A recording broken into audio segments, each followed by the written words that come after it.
ഈ ആശാവർക്കർമാരുടെ സമരമാണ്. കഴിഞ്ഞ 39 ദിവസമായിട്ട് ആശാവർക്കർമാർ സെക്രട്ടേറിയറ്റിന് മുന്നിൽ സമരമിരിക്കുന്നുണ്ട്. ഇന്നലെ 2 ചർച്ചകൾ നടന്നു. 2 ചർച്ചകളും പാളിപ്പോയി.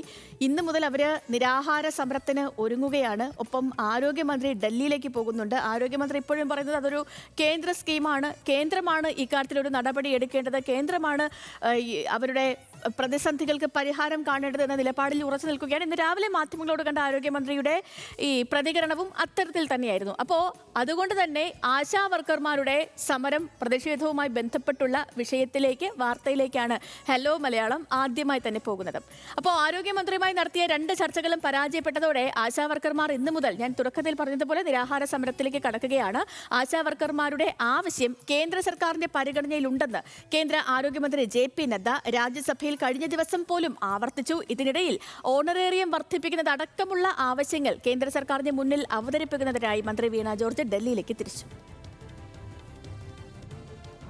ആശാപ്രവർത്തകരുടെ സ്കീം ആശാ സ്കീം കേന്ദ്ര സ്കീമാണെന്നുള്ളത് എല്ലാവർക്കും അറിയാലോ, അതിൽ തർക്കമില്ലല്ലോ. അപ്പോൾ ഇതിൽ നിർണായക തീരുമാനങ്ങൾ എടുക്കേണ്ടതും കേന്ദ്രമാണെന്നുള്ളത് ബഹുമാനപ്പെട്ട കേന്ദ്ര ആരോഗ്യമന്ത്രിയുടെ ഉൾപ്പെടെയുള്ള പ്രസ്താവനകളിലൂടെ ഇതിനോടകം വ്യക്തമായിട്ടുള്ളതാണ്. ഇതുതന്നെയാണ് സംസ്ഥാനം പറഞ്ഞുകൊണ്ടിരുന്നത്. അപ്പോൾ ഇത് തന്നെ ഞാൻ നേരത്തെ ഉന്നയിച്ചിരുന്നു, 20 വർഷമായിട്ട് കൂട്ടാതിരുന്നു. അപ്പോൾ ബഹുമാനപ്പെട്ട കേന്ദ്ര ആരോഗ്യമന്ത്രി പറഞ്ഞതിൽ നിന്ന് വ്യക്തമാണ് കേന്ദ്രമാണ് കൂട്ടേണ്ടത് എന്നുള്ളത്. അപ്പോൾ തീർച്ചയായിട്ടും ഇതിലിപ്പോൾ അവ്യക്തതകളോ തർക്കങ്ങളോ ഒന്നും ഇല്ലല്ലോ.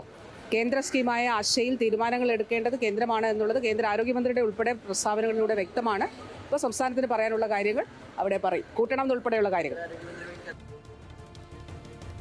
ആരോഗ്യമന്ത്രിയുടെ നിലപാട് വളരെ വ്യക്തമാണ്, കൃത്യമാണ്. അഞ്ജു ജയപ്രകാശ് ഉണ്ട് വിവരങ്ങളുമായി നമുക്കൊപ്പം. Anju, good morning.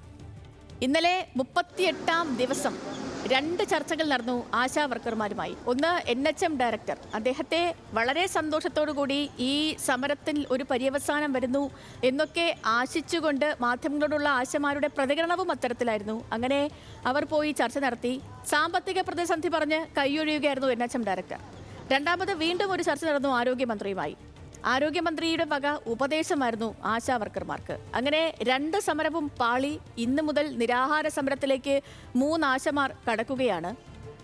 ആ പശ്ചാത്തലത്തിൽ ആരോഗ്യമന്ത്രി ഇന്ന് JP നദ്ദയെ കാണാൻ പോകുന്നു. ഇന്നലെ JP നദ്ദ രാജ്യസഭയിൽ ആശമാരുടെ കാര്യമൊക്കെ വീണ്ടും ആവർത്തിച്ചു. അവരുടെ ഓണറേറിയം അടക്കമുള്ള കാര്യങ്ങളിലൊക്കെ വർധനവുണ്ടാകുമെന്ന കാര്യമൊക്കെ ആവർത്തിച്ചു. ആ പശ്ചാത്തലത്തിൽ മന്ത്രി പോകുന്നു. പക്ഷെ അപ്പോഴും ആരോഗ്യമന്ത്രിയുടെ നിലപാട് ഇതൊരു കേന്ദ്ര സ്കീമാണ്, ഇവിടെ അവ്യക്തതകളില്ല, മറ്റ് പ്രശ്നങ്ങളൊന്നും തന്നെ ഇല്ല, കേരളത്തിന് പറയാനുള്ള കാര്യം കേന്ദ്രത്തെ അറിയിക്കും. ഈ ഒരു നിലപാടിൽ തന്നെയാണ് ആരോഗ്യമന്ത്രി.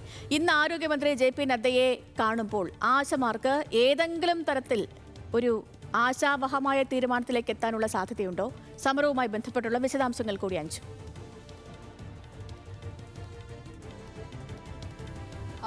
Good morning Sethu. ആശമാരെ സംബന്ധിച്ചിടത്തോളം കഴിഞ്ഞ ദിവസം തന്നെ അവരുടെ ആശ അറ്റുപോകുന്ന തരത്തിലായിരുന്നു 2 ചർച്ചകളും ഉണ്ടായിരുന്നത്. ആദ്യം സേതു സൂചിപ്പിച്ചതുപോലെ NHM ഡയറക്ടറായിട്ടുള്ള വിനയ് ഗോയലുമായി രാവിലെ നടത്തിയ ചർച്ച. ആ ചർച്ചയിൽ ഒരു തരത്തിലും നല്ല സൂചനകൾ ഒന്നും തന്നെ ലഭിക്കാതെ മടങ്ങേണ്ടി വരുന്നു. പിന്നീട് ഉച്ചയ്ക്ക് മറ്റൊരു ചർച്ച, അത് ആരോഗ്യമന്ത്രിയുമായി നടത്തിയ ചർച്ച. ആ ചർച്ചയിലും ഒരു തരത്തിലുള്ള ഇവരുടെ ആവശ്യങ്ങളും പരിഗണിക്കാതെ എന്തിന് സമരം എത്രയും പെട്ടെന്ന് അവസാനിപ്പിച്ച് മടങ്ങണം എന്ന് മാത്രം തിരിച്ചു പറയുന്ന ഒരു സ്ഥിതിയാണ് ഉണ്ടായത്. 1 മണിക്കൂറിലേറെ നീണ്ട ചർച്ചയിൽ ഒരു ധാരണയുമാവാതെ, ഒരാശയും ഇവർക്ക് നൽകാതെ ആ ചർച്ച അവസാനിപ്പിക്കേണ്ടി വന്ന ഒരു ഘട്ടവും കൂടിയാണുള്ളത്. നമുക്ക് അവരോട് തന്നെ ചോദിക്കാം, ഇനി എന്തെങ്കിലും തരത്തിലുള്ള പ്രതീക്ഷകൾ? ഞങ്ങൾക്ക് ഇനിയും പ്രതീക്ഷയുണ്ട്. ചർച്ചയ്ക്ക് വിളിക്കുമെന്ന്, ഞങ്ങളുടെ ഡിമാൻഡുകളെല്ലാം അംഗീകരിക്കുമെന്നുള്ള നല്ല പ്രതീക്ഷയുണ്ട്. അവരാണല്ലോ ഈ നിരാഹാര സമരത്തിലോട്ട് വിട്ടത്. അതുകൊണ്ട് നല്ല പ്രതീക്ഷയുണ്ട്. ഞങ്ങളുടെ ഡിമാൻഡുകളെല്ലാം അംഗീകരിച്ചതിന് ശേഷം മാത്രമേ ഞങ്ങളിവിടെ നിന്ന് പിന്മാറുകയുള്ളൂ. അതുവരെ നിരാകാരമാണെങ്കിൽ നിരാകാരം, എന്തായിരുന്നാലും അവരെന്ത് ഭീഷണിപ്പെടുത്തിയിരുന്നാലും ഞങ്ങളിവിടെ നിന്ന് പിന്മാറില്ല. ഞങ്ങളുടെ ഡിമാൻഡുകളെല്ലാം അംഗീകരിച്ചതിന് ശേഷം മാത്രം നമ്മളിവിടെ നിന്ന് പിന്മാറും. ആരോഗ്യമന്ത്രി ഇനിയും ചർച്ചയ്ക്ക് വിളിക്കും. ഞങ്ങൾക്ക് നല്ല പ്രതീക്ഷയുണ്ട്. ചർച്ചയ്ക്ക് വിളിക്കാൻ, ഞങ്ങളുടെ ഡിമാൻഡുകൾ അംഗീകരിക്കും എന്നുള്ള നല്ലൊരു പ്രതീക്ഷയുണ്ട് ഞങ്ങൾക്ക്. ഇപ്പോൾ നിരാഹാര സമരം ഇന്നു മുതൽ ആരംഭിക്കുകയാണ്.